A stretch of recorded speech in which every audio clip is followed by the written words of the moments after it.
अस्सलामु अलैकुम वरहमतुल्लाहि वबरकातुहू। इंग्लिश लैंग्वेज कोर्स का आज पार्ट नंबर 26 है और आपको पता है कि हम आगे बढ़ रहे हैं। हमने सेंटेंस क्रिएशन की इब्तिदा कर ली है। उससे पहले ग्रामर का एक काम है वो कर लूँ तो फिर हम अगला लैंग्वेज का जो सेक्शन है उस पर हम जाएंगे। ग्रामर में हमने पढ़ा था वर्ब, ठीक है। वर्ब की एक्सप्लेनेशन हमने की। उम्मीद है कि आपको समझ में आ गया होगा सही से। अगर किसी को कोई डाउट हो, कोई प्रॉब्लम हो, ज़रा बराबर भी अगर आपको कोई चीज़ समझ में नहीं आई है तो आप बिला झिझक कमेंट्स बॉक्स में मुझसे पूछ सकते हैं। उसके अलावा आप मुझे व्हाट्सअप पे जो हमारा ग्रुप है, हमारा नंबर आपके पास है, स्क्रीन पे भी हम शेयर कर देते हैं। आप इस नंबर पे हमसे रब्ता करके हमसे लाजमी तौर पे आप पूछ लीजिएगा। कोई भी कोना खांचा ऐसा ना हो दिमाग का जो खाली हो ना, क्योंकि आगे जाके फिर आपके लिए परेशानी बनेगी, हमारे लिए भी बनेगी। अगर आपको समझ नहीं आएगा तो हम भी परेशान होंगे। तो वर्ब के किसी भी एक्शन को वर्ब कहते हैं ना। आज हम पढ़ेंगे वर्ब की तकसीमात। जैसे कि हमने नाउन की तकसीमात पढ़ी ना, सिंगुलर होता है, प्लूरल होता है, प्रॉपर होता है, कॉमन होता है। इसी तरीके से हमने एडजेक्टिव्स की टाइप पढ़ी, प्रोनाउंस की टाइप्स पढ़ी, तो वर्ब्स की भी टाइप्स हैं, ठीक है। जितनी आपके लिए बहुत ज़रूरी है ना वो मैं अभी जिक्र करूँगा।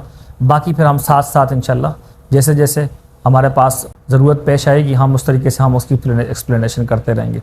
तो अभी वर्ब की जो बेसिक टाइप्स हैं, आज दो टाइप्स को मैं जिक्र करने वाला हूँ, दो तकसीमात को। टाइप्स बनेगी चार, तकसीमें दो हैं। नंबर 1 तकसीम जो होगी वो होगी रेगुलर और इर्रेगुलर वर्ब की। आप बोलेंगे सर एडजेक्टिव में भी ऐसे ही था, रेगुलर एडजेक्टिव और इर्रेगुलर एडजेक्टिव। रेगुलर तो वो है ना जिनके रूल्स हैं कि भाई ये आप ER लगा दें, EST लगा दें, रेगुलर है। मोर लगा दें, मॉस लगा दें, रेगुलर है एडजेक्टिव में। तो वर्ब में कैसे होगा रेगुलर इर्रेगुलर? वर्ब का थोड़ा सा अलग अंदाज है। वर्ब की अपने वर्ब का अंदाज अपना है, एडजेक्टिव का अंदाज अपना है। आपने दोनों को मिक्सअप नहीं करना है, ठीक है। इस बात को अपने जहन में रखिएगा। चलते हैं, वर्ब की दो तकसीमें आज पढ़नी है हमने। नंबर 1 रेगुलर और नंबर 2 हमारे पास है इर्रेगुलर, ठीक है। ये दो तकसीमात हैं। रेगुलर वर्ब्स और इर्रेगुलर वर्ब्स ना कोई इतने ज़्यादा कोई बड़ी कहानी नहीं है, बहुत आसान है इसको समझना, इसको याद करना और जहन में बिठाना, सही है। एक वो वर्ब्स होते हैं कि जो ईडी की के इजाफे से अपनी फॉर्म चेंज करते हैं। जैसे हमने कल आपको बताया ना, वर्ब्स की 3 फॉर्म्स होती हैं, एक first form, second form, third form, present form, past participle form. 3 forms होती हैं वर्ब्स की। हम वर्ब की फॉर्म बनाते हैं तो ईडी का इजाफा करते हैं। वो वर्ब्स के जो ईडी के इजाफे से अपनी फॉर्म चेंज करें उनको हम कहते हैं रेगुलर वर्ब्स। और वो वर्ब के जो ईडी के इजाफे से ना करें बल्कि समाई हो। समाई का मतलब पहले इंग्लिश वालों से सुने हुए हों, ठीक है। जैसे वो बोलें वैसे हम बोलें, ठीक है। तो उसको हम कहेंगे इर्रेगुलर वर्ब्स, ठीक है। बस ये छोटी सी बात है। मैं कुछ एग्जांपल्स भी आपके सामने लिख लेता हूँ ताकि आप उसको नोट भी करें, आपके जहन में एक बात भी रहे कि सर ने बताया था रेगुलर ये होते हैं, इर्रेगुलर ये होते हैं।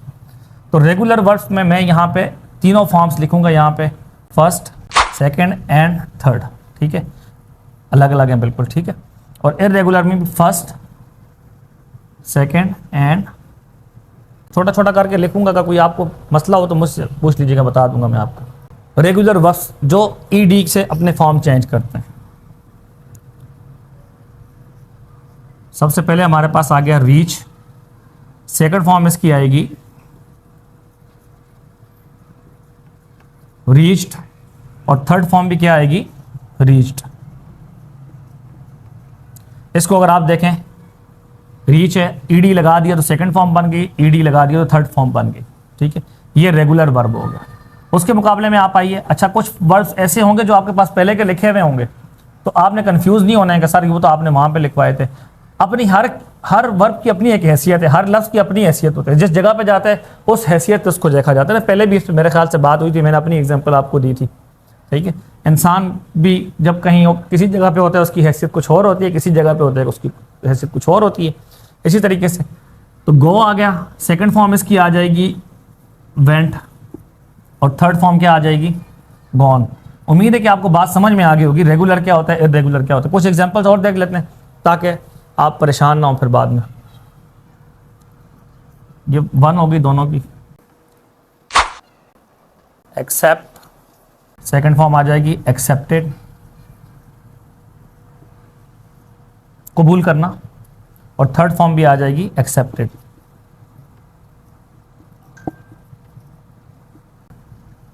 आप इसकी भी देख लें आप, ड्राइव, ड्रॉव, ड्रिवन, ठीक है। आगे देखिए, वॉच, देखना, ठीक है, ईडी लगा दें, वॉच्ड, इसको वॉचड नहीं पढ़िएगा, अच्छा इसको रीचड नहीं पढ़िएगा, रीच्ड, अच्छा वॉच्ड, ठीक है। कभी ये ईडी को अलग से हम साउंड देंगे, कभी हम मिक्स कर देंगे बीच में। और थर्ड फॉर्म भी आती है वॉच्ड, देखना, ठीक है। आगे आइए,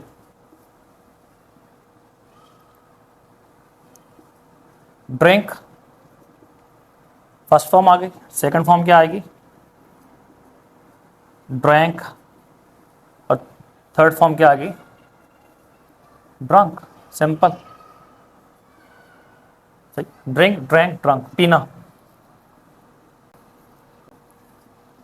ओपन, सेकंड फॉर्म आ जाएगी ओपेंड, ईडी लगा दिया, ओपेंड, एंड थर्ड फॉर्म भी क्या आ जाएगी, ओपेंड, ईडी लगा दिया। Break, BREAK, break, second form आ जाएगी ब्रोक, और थर्ड फॉर्म आ जाएगी ब्रोकन, सही, इसका मतलब होता है तोड़ना। आगे आइए, लर्न, सीखना, ईडी लगा दें, लर्न, ईडी लगा दें, लर्न मतलब सीखना, ठीक। सी का मतलब क्या होता है, देखना, सेकंड फॉर्म आ जाएगी सा, एंड थर्ड फॉर्म आ जाएगी सीन। उम्मीद है कि आपको ये दो टाइप्स हैं ये आपको समझ में आ गई होंगी कि रेगुलर वर्ब क्या होता है, इर्रेगुलर वर्ब क्या होता है, सही। ये एक तकसीम है। दूसरी तकसीम की तरफ जाते हैं, ये आप नोट कर लें अपने पास। जो ये दूसरी तकसीम आपको बता रहा हूँ वर्ब की, इंतहाई अहम तकसीम है, इंतहाई ज़रूरी है। ये अगर आपने समझ लिया ना तो पैसिव वॉइस बनाना आपके लिए आसान हो जाएगा, ठीक है। अक्सर स्टूडेंट्स पैसिव वॉइस में फंसते हैं तब जब उनको ये तकसीम, ये वाली जो है ना, जो अभी बताने जा रहा हूँ आपको, ये नहीं आती, तो वो पैसिव वॉइस बनाने में फंस जाते हैं, ठीक है। उल्टे सीधे पैसिव वॉइस बना लेते हैं। तो आपको इंशाल्लाह अच्छे से समझ में आएगी, इंशाल्लाह मुझे यकीन है। और आप इंशाल्लाह पैसिव वॉइस में नहीं फंसेंगे जब हम पैसिव वॉइस टेंस बनाएंगे ना। एक्टिव वॉइस तो चलो बन जाता है, मसला नहीं है। पैसिव वॉइस में वो फंस जाते हैं जिनका ये नहीं होता, ये तकसीम जिनको नहीं आती। तो ये तकसीम कौन सी है, ट्रांजिटिव, और दूसरी टाइप है इसकी इनट्रांजिटिव। थोड़ा सा मैं आपको समझा दूं। ट्रांजिटिव वर्ब कौन सा वर्ब होता है, जिसका ऑब्जेक्ट हो, ठीक है, जिसको ऑब्जेक्ट की ज़रूरत हो, जो ऑब्जेक्ट के बगैर पूरा ना हो, मफूल के बगैर पूरा ना हो। इनट्रांजिटिव वर्ब वो है कि जिसका मफूल नहीं आता, मफूल आता ही नहीं है, वो इनट्रांजिटिव वर्ब है। एग्जाम्पल दे दूं आपको। फॉर एग्जाम्पल, अगर मैं कहूँ आई ब्रेक, मैं तोड़ता हूँ, अब सवाल पैदा होगा क्या तोड़ता हूँ, सही है। लाजमी तौर पर सवाल आएगा, क्यों कि आपको तो पता ही नहीं है मैं क्या तोड़ता हूँ। मैंने कहा मैं तोड़ता हूँ। आई ईट, मैं खाता हूँ, क्या खाता हूँ, सवाल पैदा होगा लाजमी तौर पे, ठीक है। आपको ऑब्जेक्ट की ज़रूरत पड़ेगी कि जो खाता हूँ वो बताऊँगा, तब जाके आपका दिल सुकून में आएगा कि भाई चलो ये खाते हैं, खैर कोई बात नहीं, कोई इतनी बड़ी चीज़ तो नहीं, सही है।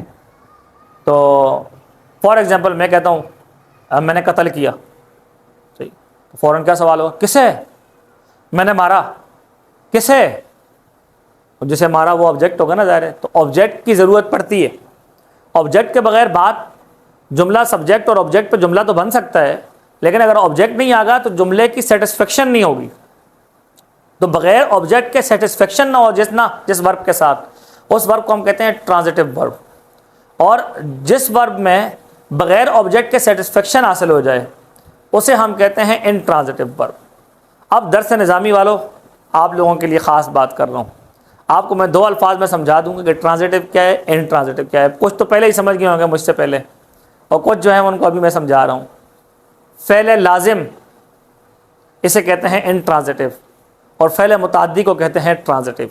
आसान सी बात आ गई समझ में आपको।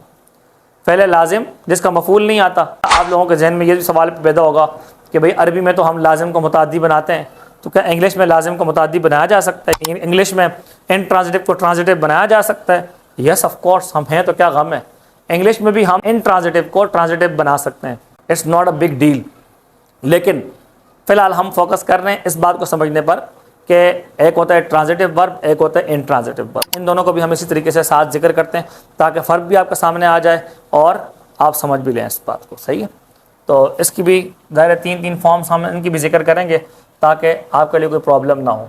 सही है, फर्स्ट ऑफ ऑल देखिए अगर तो ईट, सेकंड फॉर्म आती है एट, ये पहले भी आपके पास मौजूद है, और थर्ड फॉर्म आप दोबारा लिख लीजिएगा। अच्छा ऐसा ना आप बोलें कि पहले का लिखा हुआ दोबारा नहीं लिखें, ये अलग तकसीम है, ठीक है, ताकि आपके जहन में ये बात भी रहे ना, ईटन। और अगर हम आ जाएं इसकी तरफ इंट्रांजिटिव की, तो वॉक चलना, वॉक्ड, सही, और थर्ड फॉर्म आती है वॉक्ड, ठीक है, थर्ड फॉर्म भी आती है। उसके बाद आए स्टील का मतलब है चोरी करना, स्टॉल, सेकंड फॉर्म आ गई, और थर्ड फॉर्म आ गई स्टॉलन। सही, ये इसका मैंने चोरी, इसका मतलब है चोरी करना ना, तो मैंने चोरी की, क्या चोरी की भाई, जिस चीज़ को चुराएंगे वो ज़ाहिर ऑब्जेक्ट है, ऑब्जेक्ट को जिक्र करना ज़रूरी है यहाँ पे, ठीक है, उसके बगैर सेटिस्फेक्शन नहीं होगी जुमले में, ठीक है। उसके बाद अगर देखें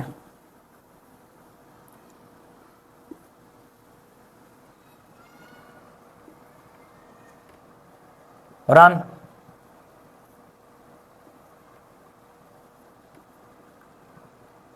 रैन,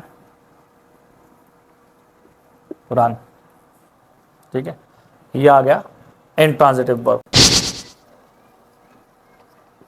वॉश, वॉश्ड, वॉश्ड मतलब धोना, क्या धोना, तो आप क्या धो रहे हैं, कमरा धो रहे हैं, घर धो रहे हैं, कपड़े धो रहे हैं, चप्पल धो रहे हैं, जो चीज़ आप धोएंगे उसका जिक्र करेंगे वॉश। सही, अपना चेहरा धो रहे हैं, वॉश। सिट, बैठना, सेट, सेट। उसके बाद देखें बाय, ख़रीदना, मैंने ख़रीद लिया, क्या ख़रीद लिया भाई, सवाल पैदा होता है ना, जो ख़रीदा है वो ऑब्जेक्ट है ज़ाहिर है।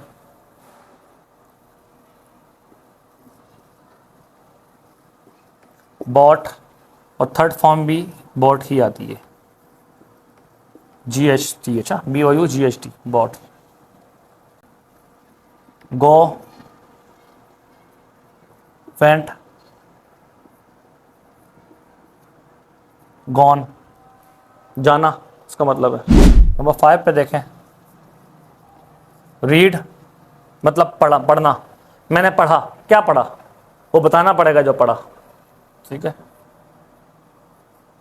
अच्छा, इसकी तीनों फॉर्म्स लिखने में सेम है, पहले भी इस पर बात हो चुकी है, लेकिन पढ़ने में सेकंड फॉर्म को हम रेड पढ़ते हैं, रीड, रेड, और थर्ड फॉर्म को हम पढ़ते भी रीड ही हैं पहले की तरह। पहली और थर्ड जो है ना प्रोनाउंसिएशन में सेम है, रीड, रेड, रीड ऐसे बोलेंगे। आप मुझे ये बोल के भी सुनाइएगा, अच्छा लिख के तो आपने सेंड करनी है, साथ में बोल के सुनाया करने लाजमी है ये चीज़, ठीक है। आगे आते हैं स्लीप, सेकंड फॉर्म आएगी स्लेप्ट, और थर्ड फॉर्म भी आएगी स्लेप्ट। और आपको अपने माइंड में ये बात रखनी है कि ऑब्जेक्ट होगा, ऑब्जेक्ट की ज़रूरत होगी तो वो ट्रांजिटिव वर्ब होगा, ऑब्जेक्ट की ज़रूरत नहीं होगी तो वो इंट्रांजिटिव वर्ब होगा। एग्जाम्पल आपके सामने मैं रखता हूँ, देखिए एग्जाम्पल को। फर्स्ट ऑफ ऑल मेरे पास एग्जाम्पल है नंबर 1 पर, आई बॉट, मैंने ख़रीदा, ठीक है। तो सवाल पैदा होगा मैंने क्या ख़रीदा, जो सुनने वाला है उसे पता नहीं है अगर कि मैंने क्या ख़रीदा, तो वो लाजमी सवाल करेगा कि व्हाट डिड यू बाय, तुमने क्या ख़रीदा। मैंने बता दिया कि मैंने ख़रीदा, लेकिन क्या ख़रीदा, जो मैंने ख़रीदा होगा वो मेरा ऑब्जेक्ट होगा, ठीक है। जिसे मैंने ख़रीदा है वो मेरा ऑब्जेक्ट है। बाय वर्ब का ऑब्जेक्ट क्या है, जो ख़रीदा जाएगा। बाय का मतलब ख़रीदना है तो ऑब्जेक्ट क्या है, जो ख़रीदा जाएगा। ईट का मतलब खाना है तो ऑब्जेक्ट क्या है, जो खाना खाया जाएगा, सही है। तो सी का मतलब देखना, तो ऑब्जेक्ट क्या है, जो देखा जाएगा, जिसे देखा जाएगा, ठीक है। तो मेक का मतलब है बनाना, तो ऑब्जेक्ट क्या होगा, जो बनाया जाएगा। मैंने बना दिया, क्या बनाया भाई। अगर आपको पता नहीं है तो आप लाजमी तौर पे मुझसे पूछेंगे क्या बनाया, ठीक है। तो इसी तरह आई बॉट, मैंने ख़रीदा, क्या ख़रीदा, कुछ पता है नहीं, तो सेटिस्फेक्शन हासिल नहीं होगी। सुनने वाले को पता तो चल गया कि मैंने ख़रीदा क्या है, एक्शन हुआ है, पता चल गया। एक्शन के डूअर का भी पता है, करने वाले का भी कौन है, मैं हूँ, ठीक है। लेकिन एक्शन जाके किस पे लगा, ऑब्जेक्ट क्या है इसका, क्या ख़रीदा है सर ने, ये नहीं पता, ठीक है। तो मैं फिर कोई भी ऑब्जेक्ट ला सकता हूँ जो मैंने ख़रीदा होगा। फॉर एग्ज़ाम्पल मैं कह सकता हूँ कार, कार, मैंने एक कार ख़रीदी। अब मोबाइल फ़ोन, सही, कुछ भी मैं यहाँ पे लगा सकता हूँ, मैंने ख़रीदा है जो, सही। उसके मुकाबले में अगर दूसरा सेंटेंस आप देखें, आई स्लेप्ट, मैं सो गया। क्या आपके जहन में सवाल आएगा कोई, सो गया बस सो गया, काम हो गया, सो गया तो काम हो गया।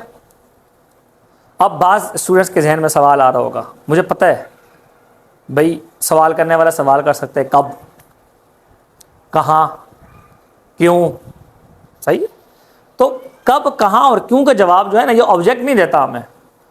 कब का जवाब मैं कैसे दूंगा, फॉर एग्जांपल कब सोया, कब का जवाब क्या होगा, सही है, एट 7 o'clock।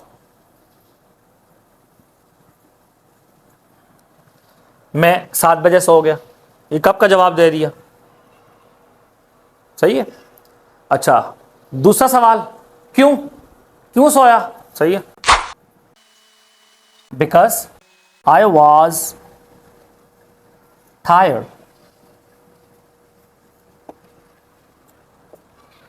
मैं सो गया क्योंकि मैं थका हुआ था, ठीक है।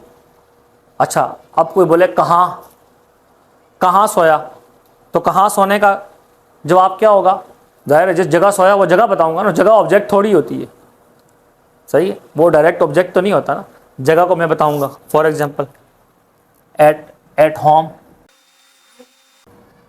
सही, उसको मैं ऐसे बताऊंगा, एट होम। तो आई स्लेप्ट, मैं सोया, कब सोया, एट 7 o'clock। क्यों सोया, बिकॉज आई वॉज टायर्ड। कहाँ सोया, एट होम। मुझे बताइए इनमें से कौन सी चीज़ ऑब्जेक्ट है, ये टाइम है, ये मेरे सोने का टाइम है, सही है, टाइम तो ऑब्जेक्ट नहीं होता। ये मेरे सोने की वजह है, वजह भी ऑब्जेक्ट नहीं होती। अच्छा, ये मेरे सोने की जगह है, जगह भी ऑब्जेक्ट नहीं होती, ठीक है। लिहाजा पता चला कि स्लेप्ट जो ऐसा वर्ब है कि जो फाइल यानी सब्जेक्ट पर और वर्ब पर जुमला कंप्लीट हो जाता है, आगे आपको ऑब्जेक्ट की ज़रूरत नहीं होती, लाजमी नहीं होता ऑब्जेक्ट, बल्कि ऑब्जेक्ट आ ही नहीं सकता उसका। समझ गए बात को। इसे हम अरबिक ग्रामर में कहते हैं फ़ेल लाजिम, और फ़ेल लाजिम का मजहूल नहीं बन सकता, ठीक है। और जब फ़ेल लाजिम का मजहूल नहीं बन सकता, इसी वजह से हम कहते हैं कि पैसिव वॉइस भी उसका नहीं बन सकता। पैसिव वॉइस फ़ेल मजहूल को कहते हैं, ठीक है। फ़ेल मुताद्दी का फ़ेल मजहूल बनता है, और फ़ेल मुताद्दी को हम कहते हैं ट्रांजिटिव वर्ब, और ट्रांजिटिव वर्ब का पैसिव वॉइस बनता है, सही है। इनट्रांजिटिव का पैसिव वॉइस भी नहीं बनता। तो मेरे ख्याल से आज हमारी वीडियो काफ़ी लंबी हो गई है। हमने वर्ब के बारे में 4 टाइप्स, 2 तकसीमात यानी 4 टाइप्स हमने पढ़ ली, 2 तकसीम, हर तकसीम में 2-2 टाइप्स हैं। पहली तकसीम हमने पढ़ी रेगुलर इर्रेगुलर के हिसाब से, कि जो ईडी के इजाफे से वर्ब आते हैं वो रेगुलर वर्ब होते हैं, जिनकी फॉर्म्स बग़ैर ईडी के रूल के सुनी सुनाई पर मबनी होती हैं, वो उनको हम कहते हैं इर्रेगुलर वर्ब्स। और दूसरी टाइप हमने दूसरी जो हमने तकसीम पढ़ी वर्ब की, वो है ट्रांजिटिव इनट्रांजिटिव के हिसाब से। इसमें भी 2 तकसीम है, एक ट्रांजिटिव है और एक इनट्रांजिटिव है। ट्रांजिटिव फ़ेल मुताद्दी को कहते हैं जिसका मफ़ूल होता है, जिसका ऑब्जेक्ट होता है। इनट्रांजिटिव फ़ेल लाजिम को कहते हैं जिसका ऑब्जेक्ट नहीं होता, ऑब्जेक्ट हो ही नहीं सकता जिसका। और इसका आपको मज़ा कब आएगा सही समझने का, जब हम पैसिव वॉइस बनाएंगे। वो भी वक्त दूर नहीं है, इंशाल्लाह अनकरीब हम एक्टिव से पैसिव बनाना भी सीखेंगे। तो मिलते हैं नेक्स्ट क्लास में, तब तक के लिए अल्लाह हाफ़िज़।